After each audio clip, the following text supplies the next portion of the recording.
Amados, tal vez el argumento más común de aquellos que se aferran a alguna forma de expiación ilimitada o universal es que Cristo para ellos, según ellos, murió por todos sin excepción, en un sentido provisional. Es decir, para ellos, para esta forma de pensamiento de una expiación universal, para ellos Cristo murió para proveer salvación para todos, aunque no para asegurarla de manera infalible para cualquiera en particular.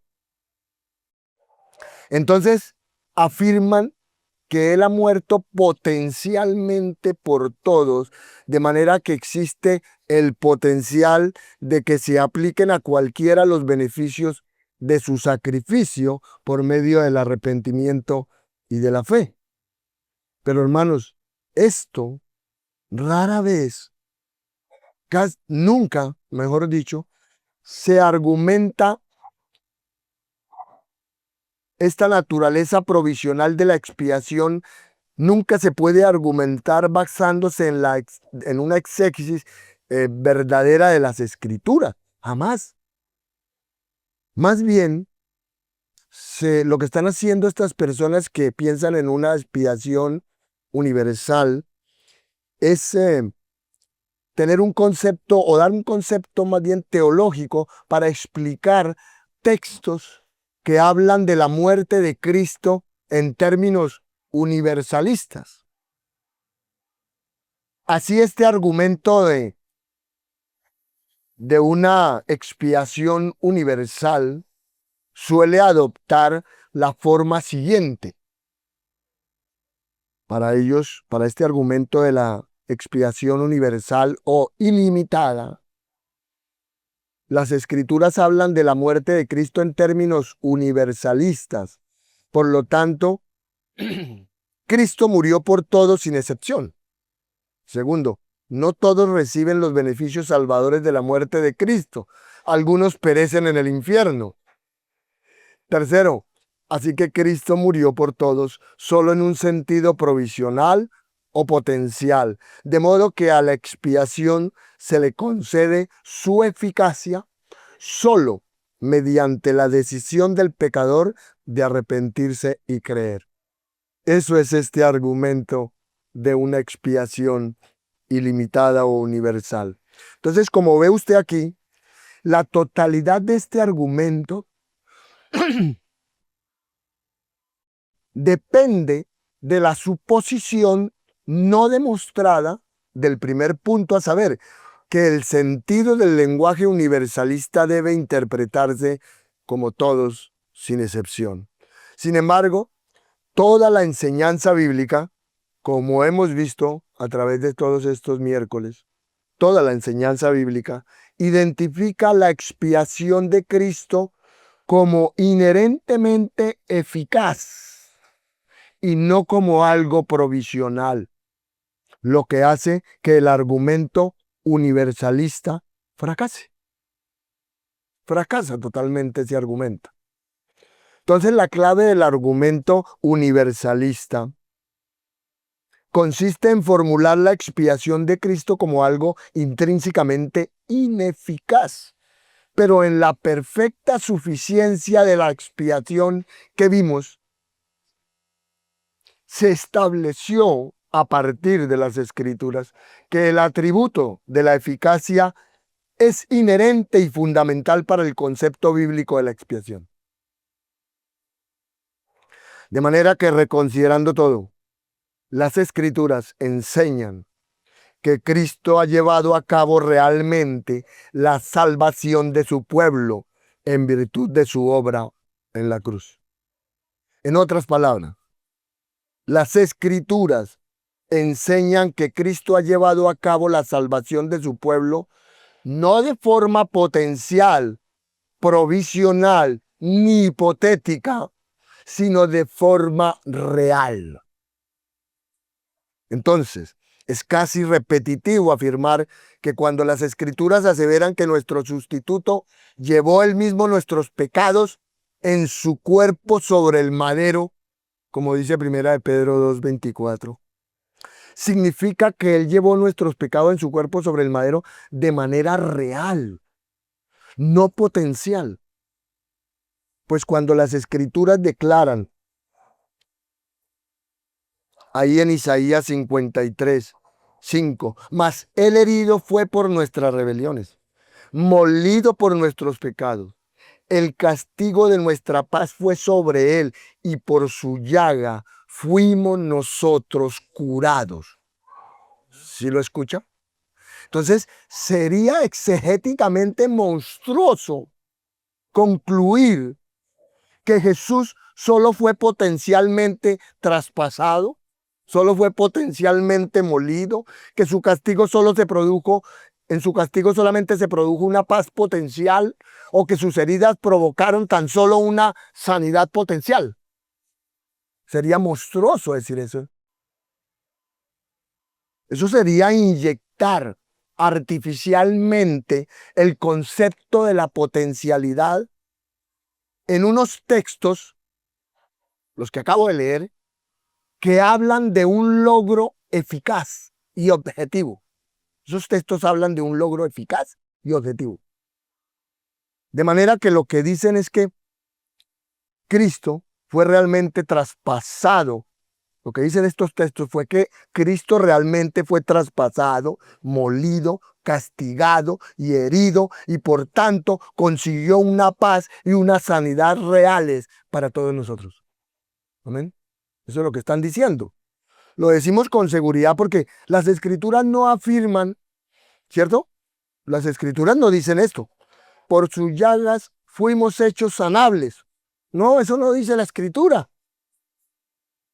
La Escritura no dice, por sus llagas fuimos llevados a un estado en el que podríamos ser sanados. ¿No? Si cumplimos ciertas condiciones que activen el alcance hipotéticamente universal de las llagas de Cristo. Eso no dice las Escrituras. Ya las leí. El texto expresa simple y exactamente, por cuya herida fuiste sanados. Y es decir, que el sufrimiento y la muerte objetivos y sustitutivos consiguieron realmente la sanidad espiritual de aquellos por quienes Él murió. Aquellos quienes por la intrínseca valía y eficacia del sacrificio de Cristo no solo pueden ser salvos, sino que lo son, y de que deben serlo y que no pueden por ninguna posibilidad correr el riesgo de ser otra cosa que salvos. Amén. Y ejemplos como estos, como los textos que le acabo de dar, podrían multiplicarse a lo largo de las Escrituras. Como ya se ha mencionado, empezando por la ley levítica, que la leímos, ¿se acuerda? La expiación siempre se ha presentado como inherentemente eficaz y ha cumplido siempre su pretendido efecto. Allá usted leímos Levítico 4:20, Levítico 4:26, 4:31, 4:35, todos esos textos, Levítico 4, todo el Levítico 4, Levítico 12 también, Levítico 18. Así, cuando el Nuevo Testamento aplica la terminología veterotestamentaria, o sea, la terminología del Antiguo Testamento, para la expiación, cuando la aplica a la obra del Mesías, es adecuado considerar la expiación de Cristo como con la misma, eficacia inherente, y es precisamente así como la describen los escritores del Nuevo Testamento. Juan, por ejemplo, en primera de Juan 3:5, dice, Jesús expió nuestros pecados. ¿Sí? Jesús expió nuestros pecados. No, es posible que de pronto los expíe, no. Jesús expió nuestros pecados. También Pablo en Romanos 3:25 dice, Jesucristo propició la ira del Padre contra nosotros. Él la apaciguó, ¿cierto? Ya entiende usted eso. ¿Qué es propiciar? Hechos, Hebreos 2:17, 18. En Colosenses 1:22 también, ese es otro texto, ¿no? En Colosenses 1:22 dijo Pablo que nos reconcilió con Dios. Nos reconcilió. Y en Hechos 20:28 dijo que compró nuestra redención, como también lo dice Apocalipsis 5. Y todo esto lo hizo realmente, de manera que Jesús, hermanos, Jesús no vino a posibilitar la salvación, sino a salvar decisivamente a su pueblo. Amén. Como dice Mateo 1:21, ¿cierto? Él vino a salvarnos de nuestros pecados. Así que en su obra expiatoria, Cristo no proveyó una salvación hipotética, sino que más bien aseguró de un modo infalible la salvación de aquellos por quienes murió al soportar realmente su castigo. James Schnell Packer, un teólogo, autor evangélico inglés, escribe de modo conmovedor esto, refiriéndose a todo esto. El propósito salvador de Dios en la muerte de su Hijo no fue un mero deseo ineficaz que depende de la disposición a creer del hombre para su cumplimiento. De manera que por mucho que Dios pudiera hacer, Cristo podría haber muerto y no haberse salvado nadie en absoluto. Así que la Biblia ve la cruz como la revelación del poder de Dios para salvar y no de su impotencia, como decía la frase en nuestra pantalla. Cristo no ganó una salvación hipotética para creyentes hipotéticos. Eso es lo que dicen, es el pensamiento de la teología arminiana. Amamos a nuestros hermanos arminianos, pero están equivocados ahí. ¿Verdad? No, Cristo no ganó una salvación hipotética para creyentes hipotéticos. Cristo no es una mera posibilidad de salvación para cualquiera que pueda creer, sino que es una salvación real para su propio pueblo escogido. Así su preciosa sangre nos salva a todos realmente.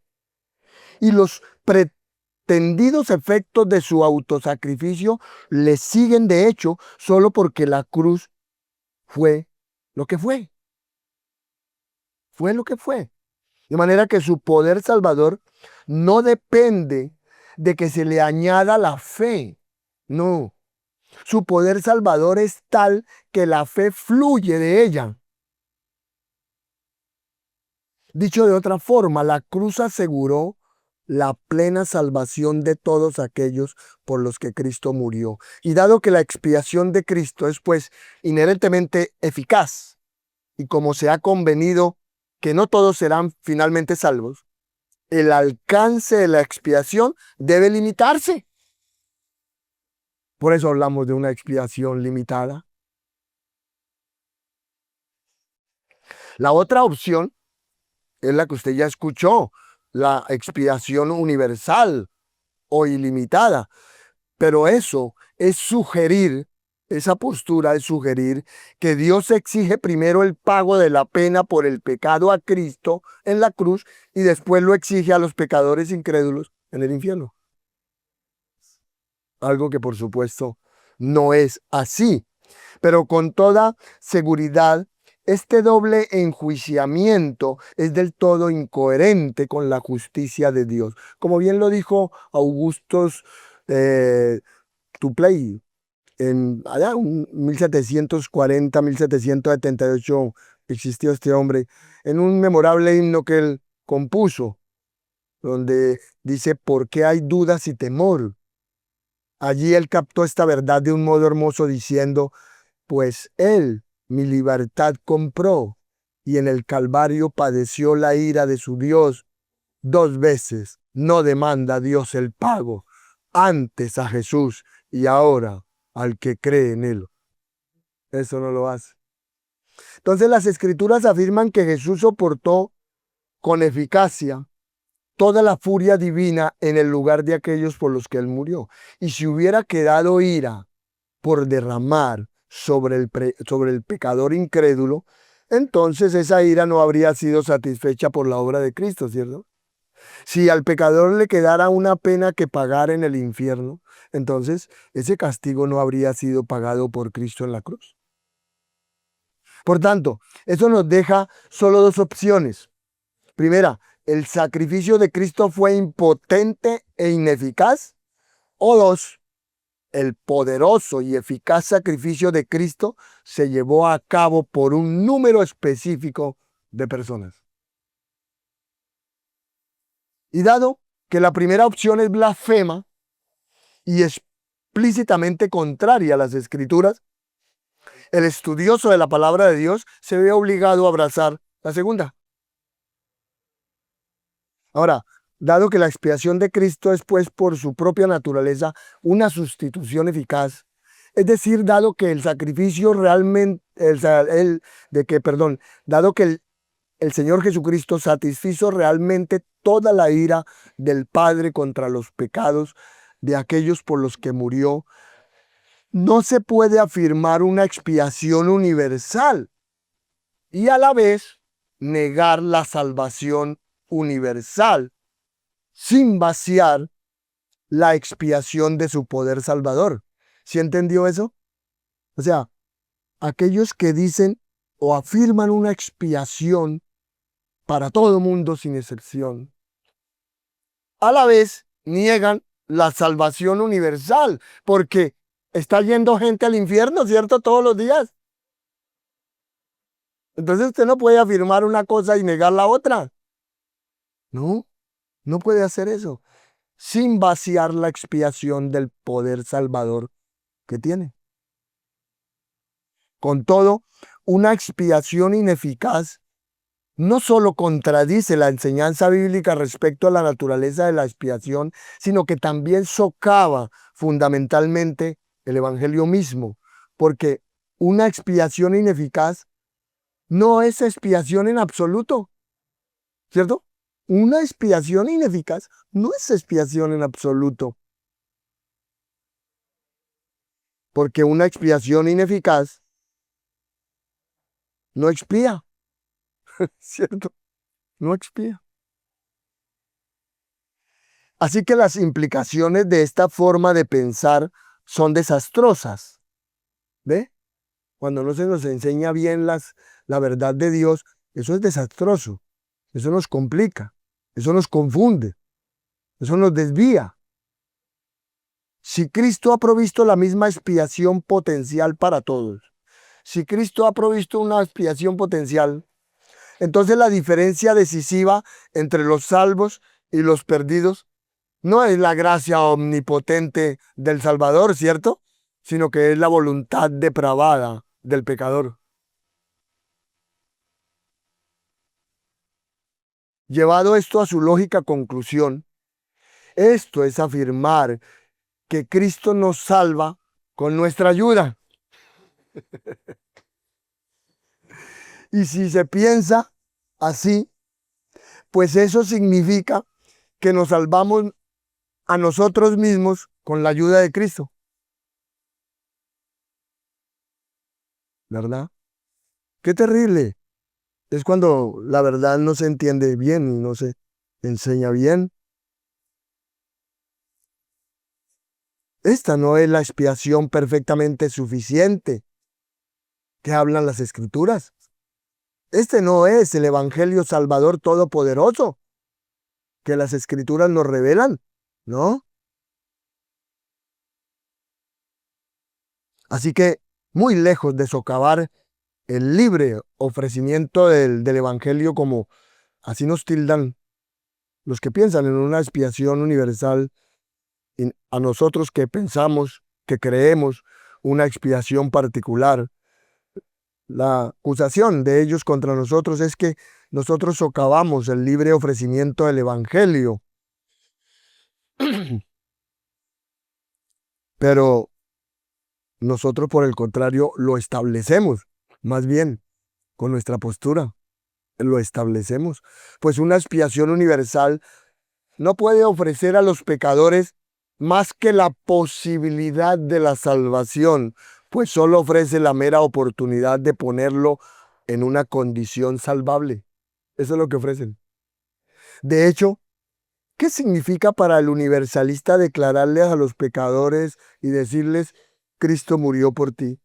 Cuando, según ellos mismos, aquellos por los que Cristo murió pueden muy bien perecer en el infierno. ¿De qué sirve? ¿Qué es lo que están haciendo? Porque sin una sustitución eficaz, ¿qué sustancia salvadora se puede ofrecer, si es que hay alguna? Sin una sustitución eficaz y salvadora como la de nuestro Señor. No se puede, ¿cierto? No se puede ofrecer nada sin una mera posibilidad. Pero nosotros estamos hablando de salvación real, no potencial. Solo una expiación perfectamente eficaz, que fue la que llevó a cabo Cristo en la cruz, ofrece una salvación completa a la que no es necesario añadir nada, pues es un regalo que solo se recibe por fe. En conclusión, nosotros afirmamos en nuestra confesión de fe, porque así lo dice la Escritura, porque así lo ha dicho la Iglesia bíblica e histórica que dejó nuestro Señor Jesucristo. Nosotros afirmamos que Cristo murió para asegurar infaliblemente la salvación de una multitud incontable, quien por medio de la muerte de Cristo no solo puede ser salva, sino que es salvada, debe ser salvada y no puede en modo alguno correr el riesgo de ser otra cosa que salvada. Eso creemos y eso afirmamos. Ahora, dentro de esta línea de testimonio bíblico acerca de la expiación eficaz, debemos ver también otra cosa. Debemos ver la unidad de la obra sumo sacerdotal de Cristo. Y esto es muy interesante. También debemos ver la unidad de la obra sumo sacerdotal de Cristo. En este sentido, las Escrituras hablan con frecuencia de Cristo como el gran sumo sacerdote de su pueblo, ¿cierto? Hebreos 2:17, Hebreos 3:1, Hebreos 4:14-15, Hebreos 5. Y toman prestada la estructura conceptual del sistema sacrificial veterotestamentario como fundamento para entender la obra de expiación de Cristo. Así, excepto cuando el Nuevo Testamento contrasta de forma explícita el ministerio sacerdotal de Cristo con el de los sacerdotes del Antiguo Testamento, como por ejemplo lo hace en Hebreos 7:27, ahí contrasta los dos oficios sacerdotales. Aparte de esto, existe una continuidad básica entre esas obras, las obras que llevan a cabo los sacerdotes del Antiguo Testamento y la obra que lleva Cristo por nosotros. La obra de los sacerdotes levíticos entonces arroja luz sobre la extensión de la expiación en su inseparable unidad. ¿Entre qué? Entre la obra de sacrificio del sacerdote y su obra de intercesión. Miren, les voy a explicar o recordar. En el día de expiación, el sumo sacerdote debía matar un macho cabrío, ¿cierto? Como sacrificio por los pecados del pueblo de Israel. Sin embargo, la muerte sacrificial no era el fin de la obra sacrificial, porque después de degollar al animal, se le exigía que llevara la sangre detrás del velo adentro, ¿cierto? Al lugar santísimo y que la esparciera sobre el propiciatorio y delante del propiciatorio, como dice Levítico 16:15 y Levítico 16:18-19. Y es esta doble obra, ¿cuál? El degollamiento y el rociado intercesor, doble obra, la que efectuaba la expiación por los pecados de Israel. Amén. Esto no solo fue el caso, por supuesto, del día de la expiación, sino también era algo que se hacía en todos los sacrificios que requerían la muerte de animales. Todos los demás sacerdotes debían matar primero al animal y a continuación debían ofrecer la sangre y rociarla ahí alrededor sobre el altar. Eso ya era en el lugar santo, porque los otros sacerdotes solamente podían estar ¿en qué? En el lugar santo. Solamente el sumo sacerdote podía entrar al lugar santísimo. Entonces, hermanos, la observación que debemos hacer de estos rituales es que el alcance del sacrificio del sacerdote aquí es idéntico al de su intercesión. El tema aquí no es que el sumo sacerdote sacrificaba al macho cabrío por todas las personas en todo el mundo gentil, ¿cierto? No, él no sacrificaba el animal por todas las personas de todo el mundo gentil, ¿no? ¿Por quién lo hacía? ¿Por quién? Por Israel, no más. La muerte de estos animales era por Israel, no más. Solo por él. Y luego rociaba su sangre, ¿solo por quién? Por Israel.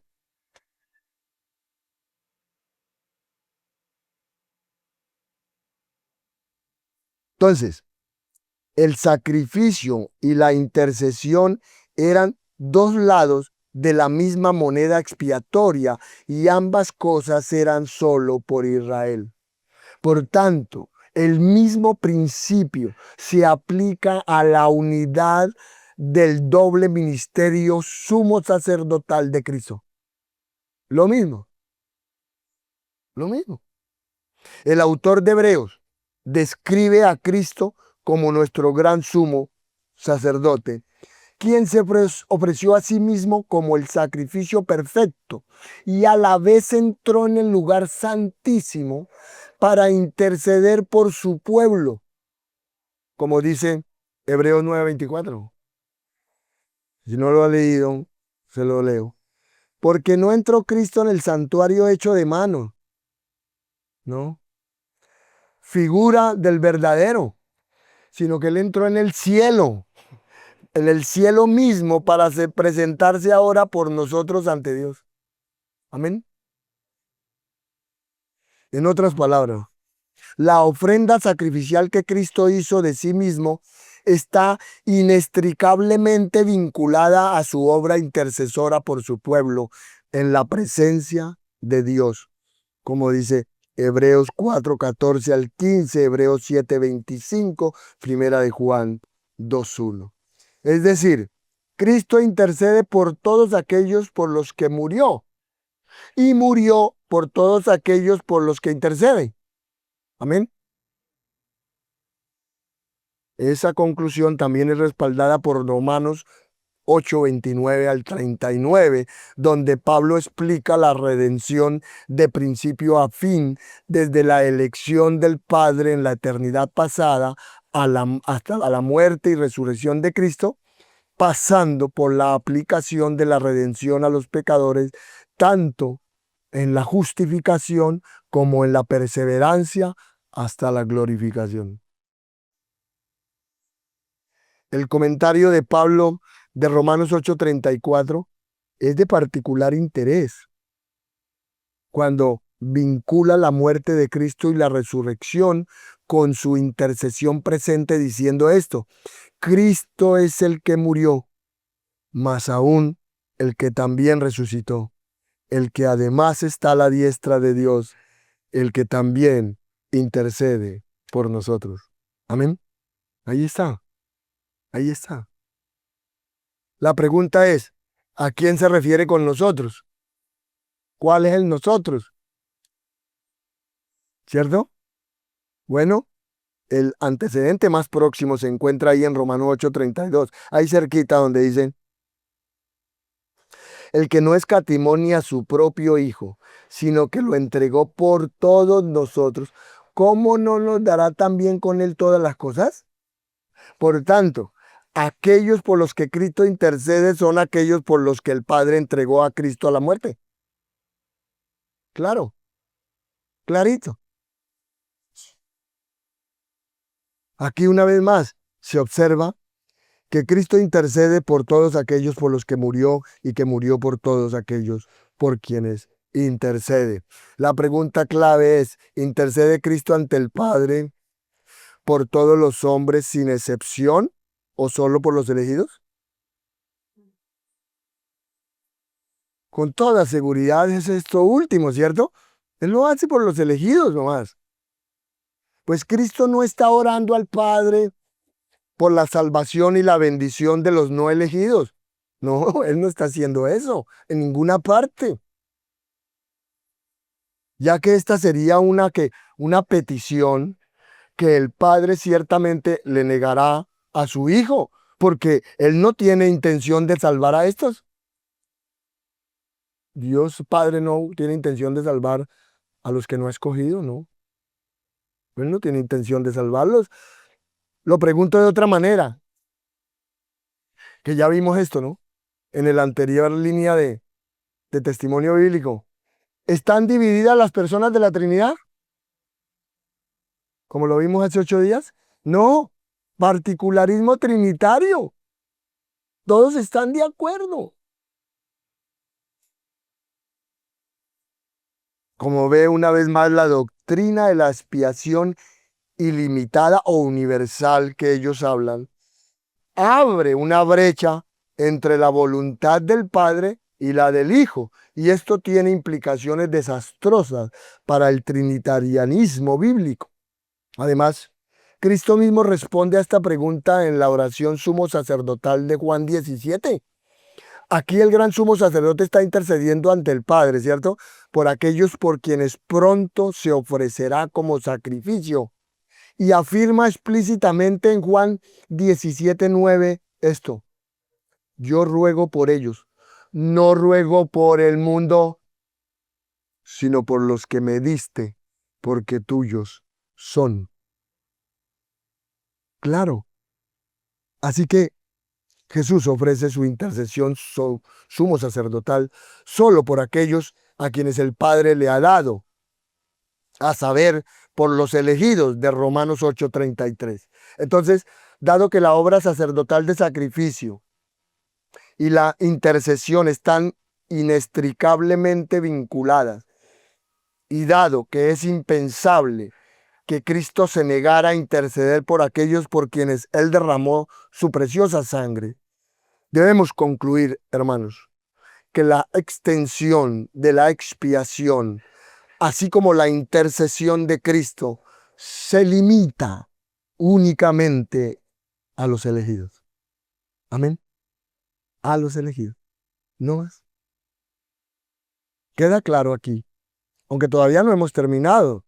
Vamos a dejar, hermanos, para nuestro próximo encuentro los 2 puntos restantes que completan esta línea de testimonio, porque es muy importante. Estamos dejando en claro por quién murió Cristo realmente. Y terminar con todas esas cosas que dice por ahí: es que el Señor Jesucristo murió por todos los pecadores. No. Tenemos que dejar bien claro eso y que usted entienda realmente quién es usted acá y realmente por qué está acá y qué fue lo que Cristo hizo por usted. Algo que es impresionante. Para mí, todos los días me asombro ante lo que el Señor hizo por mí. Entonces vamos a dejar para dentro de 8 días mirar, examinar el argumento de Romanos 8:29 al 30. Y vamos a dejar, se los anuncio desde ya, para dentro de 8 días, el punto de encontrarle sentido a los textos universalistas. Esos textos que parecen decir que Cristo murió por todos. Vamos a encontrarle sentido a esos textos. Y entonces, para poder completar y dar el resumen final de esto y entrar ya a ver la aplicación de la salvación. Bueno, hermanos, espero que nos hayamos afirmado un poco más hoy y sigamos enriqueciendo de las verdades de Dios, de su palabra, para que nosotros realmente entendamos su obra de salvación, qué es lo que ha pasado, qué es lo que Él ha hecho y cómo es que ocurre en cada uno de nosotros, para que estemos seguros de ello, porque yo estoy seguro, porque estoy en las manos de un Dios omnipotente, eficaz, que no falla, que no pierde, que Él siempre gana. Amén.